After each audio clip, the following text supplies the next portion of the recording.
Hey guys, LitPower here, ready to bring you guys yet another Wi-Fi battle. This is a very exciting battle, great way to start the new year. Hope you all had a good new year, by the way. It's battle with the one, the only, HoodlumScrafty. Starting on my 3DS, not my crotch, just to let you know, as I always say in like every single one of my videos.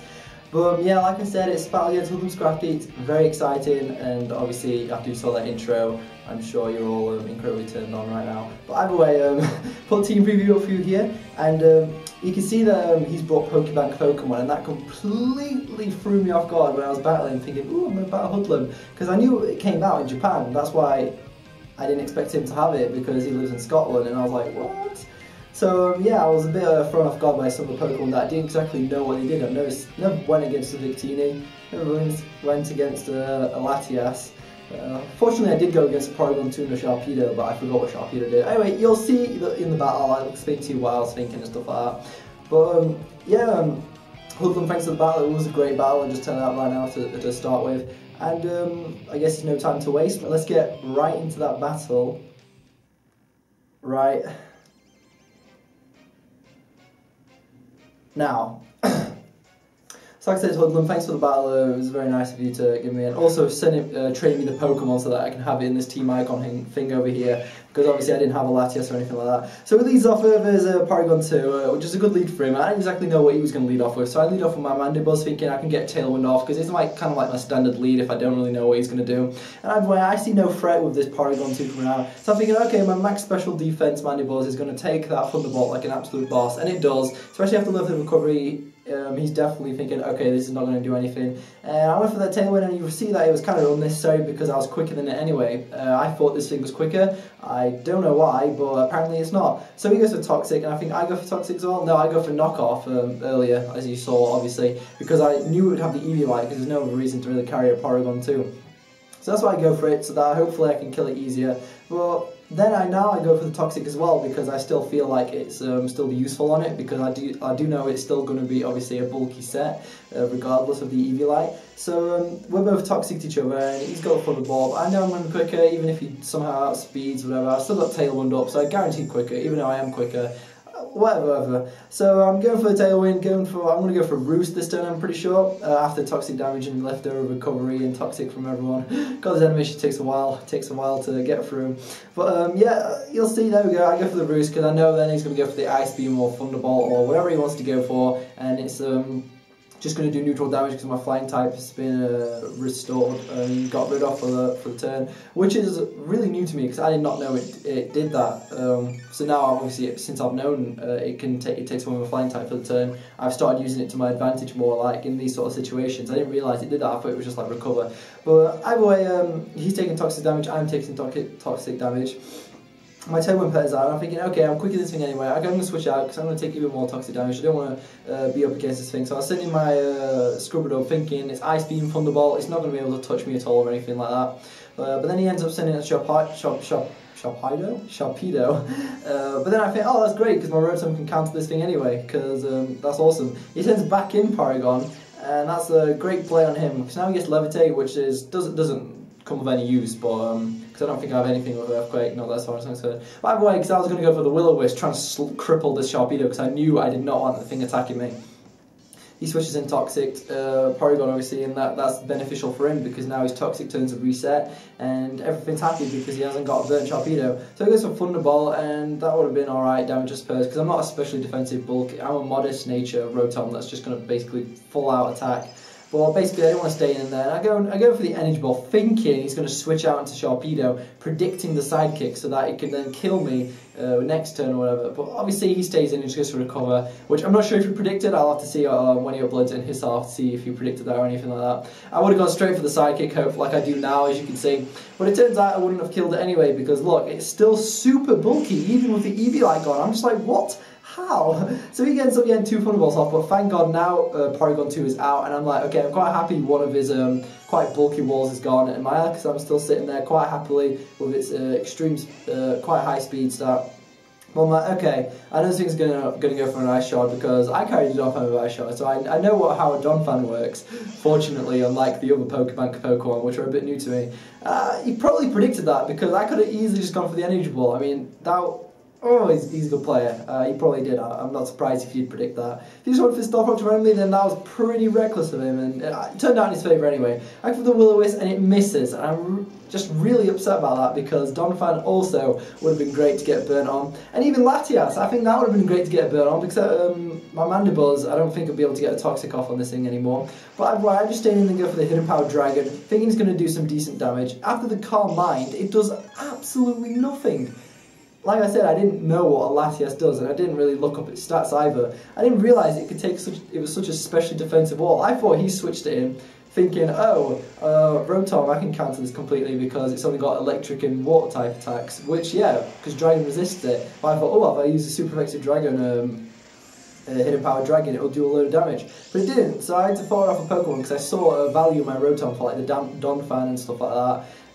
But yeah, so I had to fire off my Alexander, which is really unfortunate because obviously he's a really heavy hitter. So now I was sitting in my Tyranitar thinking, okay, I can wall this guy because special defense boost in the rock, and I'm going to Mega Evolve to get even more special defense. So he's going to switch out, and I was just going to go for the strong crunch. I was like happy to hit anything with a crunch on his team at this moment in time. He sits in Donphan. I know how physically bulky this thing is. So right after I Mega Evolve, even after Mega Evolve Tyranitar, I'm not sure if the stats kick in after the first turn, or if it's just the speed stat that doesn't kick in. I don't know, if someone can help me out in the comments, that'd be great. But yeah, I just go for the crunch, and I thought, what? Okay, that was a lot more bulkier than I thought it would be, because I think mine's just max HP, max attack, my Donphan or whatever. So he's obviously clearly max HP, max defense, or maybe he is max HP and attack, and Donphan is just way bulkier than I ever thought it would be. So I'm going to predict the obvious Earthquake, because, I don't know, I'm weak to it, and I don't think Donphan can do anything else to me, really. So he had to kind of go for it. And I sent him my Scrubadub, which is going to obviously levitate that, and it's not going to take any damage from Sandstorm because of the leftovers. Obviously he's healed up a tiny bit more. I'm not sure if that made a difference to the battle. It might have done actually. We'll see later. This is a long battle, as you can see, because it was a very good battle. It was back and forth, like, predictions and everything. So now I double switch, predicting his Latios to come in again. And he switches out. And I'm thinking, okay, yes, Latios comes in, I can wall it because I'm a specially defensive behemoth. I'm pretty sure I can take one hit like a Dragon Pulse or something from this range, even though I am reasonably low HP, but I do have lots of special defense, so I'm thinking 60 HP, I could maybe, but he switches in Victini, and I was just going to go for knockoff on whatever the Latias had. But unfortunately he says in this, I'm thinking, okay, I'll just stay in this and go knock off for this. But he goes for the Bolt Strike, and this is why I was a bit annoyed, because I didn't even know if Victini could carry the Bolt Strike. I honestly thought I was happy in there. He's Fire Sidekick, he's got special attacks besides like V-Crate or whatever. I honestly thought I could stay in there quite happily and just go for the knockoff. Clearly not the case. Plus I didn't know this thing was choice banded, so yeah, and I didn't know it had the U-turn. I was like, oh my god, this is why I need to get used to the new metagame, I suppose, when Pokemon comes out, because a whole new load of old friends are coming back, and I only got into competitive battling around like March time, so it's not even been a year, so kind of late 5th gen. By the way, I'm just thinking, okay, another strong crunch, I don't care what he summons in. He summons in Donphan again, obviously still going to eat it up, but I'm thinking still strong crunch, and I'm thinking I was so tempted.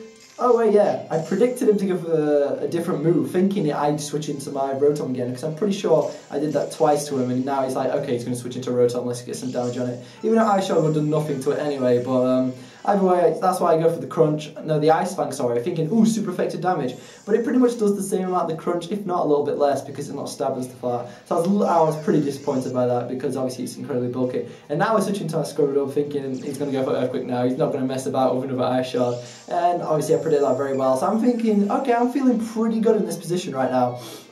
Got my Scrubadub out, he's got his Donphan out, and I think I go for the Will-O-Wisp or the Hydro Pump. I'm not entirely sure what I go for, but he withdraws. I don't know what he withdraws into, this battle was a little while ago. Okay, Latias, withdraws into Latias, I just go for Hydro Pump. I'm not going to do anything to this thing because I saw how specially defensive bulky it was. Surprisingly, they did practically the same amount of damage as the Hidden Power Dragon, which is a bit pathetic. I mean, I was tempted to go for the Will-O-Wisp, but I just thought, you know, I want to kill this Donphan because I can't be arsed. And I wish I did go for the Will-O-Wisp because getting some damage on this thing, I mean, that's the only thing Rotom could have done, really. Get a bit more residual damage on it. Besides, obviously, its stats won't be loaded because it's a special attacker, but still, I thought, that's why I go for it now, and that's why I wish I got it earlier. Like, the miss might have sort of mattered. I don't know. No, it probably didn't matter, but, like, it would have been more useful to me in the game. But, yeah, now my Rotom is taking hits here, and I'm like, oh, balls. because he's not especially defensive set at all. I mean, he's sort of bulky. I mean, he took my Dragon Pulse quite well. So now I'm going to switch out because I'm feeling like, okay, I don't want my rope to die because I still see value in it. Because that Donphan's out there, and my Tyranitar gets switched into Donphan. I need something safe to switch into, and because the Stealth Rocks are up, Rotom's like my best hope. So I switched this in because it's got really good special defense bulk, especially with the Sandstorm Orb, because obviously the Sandstorm just subsided. And he goes with the Calm Mind, which is perfect for me, more or less, because he didn't go for an attacking move. He could have probably done a lot more damage if he did go for 2 attacking moves. But obviously saying all that he's going for the long run, the long haul, or maybe like a mini super, I suppose. So I'm going to stay in there and obviously go to that same old crunch because I feel like I can definitely do a lot of damage to this thing. So he ends up staying in, going for the strong Dragon Pulse, which actually does a lot more than I thought it would, considering that's such a specially defensive bulk. But I was kind of disappointed it didn't switch into Donphan because that would have been incredibly useful to just like do a lot of damage on it. I could have KO'd it potentially. I was really hoping he'd do it. But now he's into Sharpedo, and I was like, okay, I don't want to switch in because he's going to go for like a waterfall or something like that. I'll switch in my Rotom, yay! That's going to wall it completely. But then I just kind of forgot Stealth Rock there. I thought, oh god, that Stealth Rock wasn't helpful at all. So he goes for waterfall as predicted, and I'm thinking, oh come on, please live this, like, a decent amount of HP. And that did a lot more damage than I expected. Like I said, I didn't look up the stats or anything like that. And I saw he's got Life Orb, and I was like, oh, okay, he's got Life Orb. And I thought, oh, I can take advantage of this. If I could just stall him out, he'll Life Orb kill himself. But then I realised I didn't really have anything to stall him out, and he has like 11 hits. And 11 hits is a lot of hits. So, I don't know what to do. I saw the speed boost, and I thought, and it just all clicked to me. I thought, oh my god, this is a speed boosting Sharpedo. I forgot Sharpedo is usually with speed boost. Because when I used to play 5th gen, there was some Sharpedos. But like, oh my god, I completely forgot about that. And that's kind of really annoying because I wish I kind of just let my Tyranitar die. But the only reason I kept it in, thinking it would perfectly counter the Tyranitar. Which, like I said, it has the U-turn, which is really annoying because I didn't know it'd have it. So I sent in my Tinkerbell thinking, at +2, could I outspeed it? Because it's my fastest Pokemon. And I underestimated the speed of this thing completely. But I live it. And I figured I don't want to mess around with this thing, go for Brave Bird.